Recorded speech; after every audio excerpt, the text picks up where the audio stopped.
Howdy doody everyone, this is Jed McCabe of www.bodybuildingalert.com. Welcome to this short video presentation called 10 workout tips to pack on size fast. Now if your goal is to add muscle to your body fast but without slaving away in the gym all your waking hours in order to do it, you need to check out this simple 10-point plan.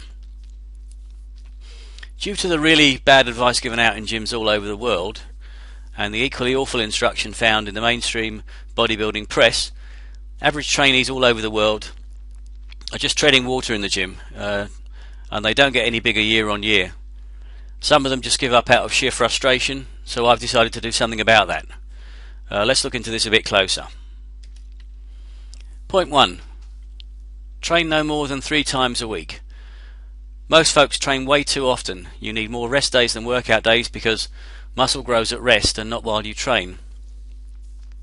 The people that are training 4 or more times a week, ironically, have absolutely no chance of gaining muscle unless they're taking steroids, and I hope to God they're not, for the simple reason that if you're training that often, you don't give your muscles a chance to recover and grow, and not only that, you're probably not working hard enough. If you're able to train more than 3 times a week, you aren't working hard enough, simple as that. So that's a question you need to ask yourself, but my suggestion is 2 hard sessions with plenty of rest in between. Moving on to point 2 is focus almost exclusively on major compound movements. These are the exercises that stress several muscle groups at once, for example the squat or the deadlift or the bench press. You could also include the overhead press, the chin up or the pull up, the dip, and the bent over row with a dumbbell. Now the reason for this is that compound exercise is a more efficient way to train, simply because you're working all your muscle groups more quickly. You're training more than one muscle group at once. For example, if you work the squat, you're basically training your whole body, whereas if you do the bicep curl, you're just training your biceps. This means that if you train on isolation exercises, you have to do a lot more of them in order to cover all your major muscle groups, but conversely, if you work, say, the squat and the bench press, you're training most of your major muscle groups in 2 exercises, which is clearly a lot more efficient. Most of the people that are training 4, 5 and 6 times a week are probably doing it because they're doing way too many exercises. They'd be better off cutting the number of exercises down, switching from isolation movements like the tricep push down, for example, to compound movements, and getting out of the gym a lot quicker, resting and recovering. Point 3, and I wish someone had explained this to me in a great deal more detail 20 years ago, and that is never neglect your legs. Did you know that your legs and back actually contain about 70% of your entire muscle mass? This is why it makes me laugh when I see people in the gym doing set after set of bicep curls, for example, and then wondering why they don't get any results. The legs are amongst the largest muscle groups in the entire body, and the fastest way to get bigger is to build the biggest muscles in the body first. They have more potential for size for a start, plus it also makes it a lot easier to build the smaller muscles. It's known as indirect effect. I've got lousy genetics for building muscle, but I proved this myself. I did a routine where I was basically just doing deadlifts once a week and then a few other exercises for maintenance purposes, and after 3 months I'd put half an inch on each arm. If I can do it, anybody can do it. But please note this doesn't work the other way round. If you build your smaller muscles, that doesn't make the bigger muscles get any bigger. So never neglect your legs. Let's move on. Number 4 is to learn perfect exercise technique for every movement. This will achieve 2 things. First, it goes a long way towards protecting your body from injury, and secondly, it will maximize the muscle building effect of the exercise. As you go on, it's important that you build up to training with heavy weights. I'll talk about that a bit more in a second, and that means you really need to know what you're doing. There are risks involved in training heavy, but if you want to get bigger, you do need to train heavy. That leads me on to point 5, which is add weight to the bar in small, manageable amounts whenever possible. This is absolutely crucial. You must keep adding weight to the bar to provide the growth stimulus to your muscles. It's an old cliche, but it's true. To get big, you need to lift big. But please note that as you build the weights up, you still need to keep perfect exercise technique. In fact, it's even more crucial that you do that. As I said earlier, perfect technique will protect your joints from any terrible injuries.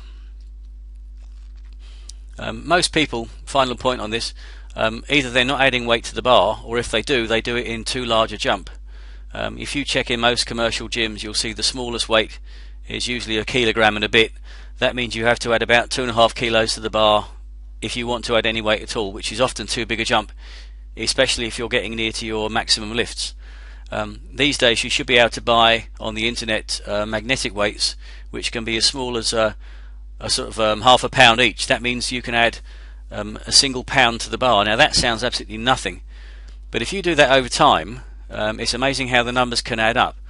For example, if you add a pound to the bench press, say every week, by adding a half a pound weight each side, then after a year, if you train it once a week, you'll have added 50 pounds to your bench press. How many people do you know in your gym actually add 50 pounds a year to their lifts? Not very many, I'd guess. And not only that, do you think this would affect your body? I reckon if you're adding, say, 50 pounds to your bench press a year and doing it year on year, then in a year or two's time you'll find that you've totally transformed your physique. Point 6 is to avoid dangerous movements that screw up your joints. This is absolutely crucial. You're only going to get one set of joints in your life, and you must take care of them. That means avoiding dangerous exercises, and in fact also if you're doing any exercise that's meant to be safe, and you're certain your technique is correct and it's still causing you pain, then drop it, and I mean drop it now. Most of the time you'll be able to find a safe alternative that can build muscle without screwing your joints up. But for the purposes of this, avoid any upright or bent over rowing exercise, which is very bad for the back, not to mention the shoulders, elbows and wrists, and also avoid any pressing exercise behind the neck. Let's continue now. Point 7, you need to rest and sleep well. Try and get 8 hours sleep a night if possible. This won't always be possible, but try and aim for it at least. Proper rest and recovery is absolutely crucial to building muscle. I remember I had a friend years ago who was quite large. He was able to bench press 150 kilos, and he told me that he really took a jump and got a lot bigger once he started resting and recovering. It's so easy to shortchange yourself here, but it's absolutely crucial if you really want to progress. Don't think I need to say any more about that. Point 8, ignore the mainstream bodybuilding press. They're clueless idiots. Most of the advice they give you is total rubbish, partly because they've got an ulterior motive, which is simply that they have to try and sell you bodybuilding supplements that you really don't need and just empty your wallet. Most of the mainstream bodybuilding magazines wouldn't be able to stay in business if it wasn't for the advertising they carry. So they're actually controlled by the supplement companies. Instead of listening to those morons, at the end of this report I'm going to give you a free resource. There's a 70-minute video report at www.bodybuildingalert.com. I'll talk a bit more about that in a second. Meanwhile, point 9, eat well. Again, this is crucial and often overlooked. You must give your muscles the fuel they need to get larger, which means food. Most would-be bodybuilders don't eat nearly enough. My suggestion is that while you're doing this, you need to increase food gradually, and that will give your body a chance to process the extra food that's going through it. Not only that, you'll need to build up gradually in order to avoid just getting fat. You need to be training hard enough to give the growth stimulus to your muscles, and then you need to eat well so that you can turn that hard work into new muscle tissue. Now point 10, as I alluded to a bit earlier, is train hard.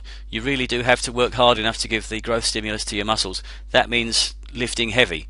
You only need to train probably 3 hours a week on this program to make really amazing progress, but you do have to work hard, and there are sacrifices to be made. I warn you this in advance. You can get to the stage where you're actually dreading your next workout if you're doing a major exercise, like for example the squat or the deadlift with perhaps 2 or 3 times your body weight. But you do need to train hard, and most people just aren't training hard enough. Now finally, if you'd like to learn more about this, For a free 70-minute video report called Bodybuilding Basics, go now to www.bodybuildingalert.com and discover the right way to build muscle safely and fast without working yourself into the ground. What you need to do is be training smart in less than 3 hours a week. Trust me, if you follow the advice in this report, then in a year's time you can see a totally transformed body looking back at you in the mirror. So I encourage you to go and check that out now. Anyway, regardless of that, I wish you luck. This is Jed McCabe of www.bodybuildingalert.com signing off. Take care.